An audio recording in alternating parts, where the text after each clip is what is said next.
how do I choose which medication to try? One of the advantages of methadone and Suboxone is they're oral. You can go to a pharmacy and they've got a longer half-life, so you only need to take them once a day. One of the advantages with Suboxone is because it has sort of a built-in safety effect.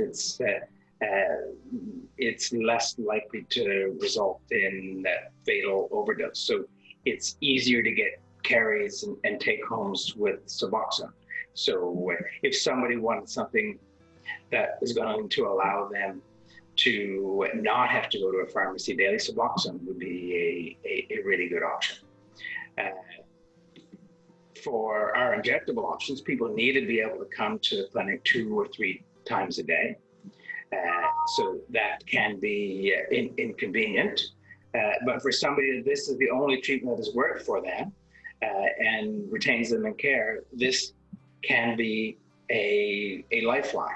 And that people can attend this clinic 2 or 3 times a day, I see as a testament to their commitment to being well and to their health.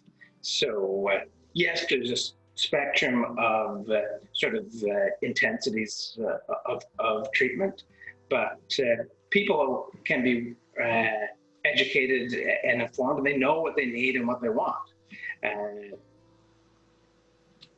It can be client-centered. If we, these are the options that are available.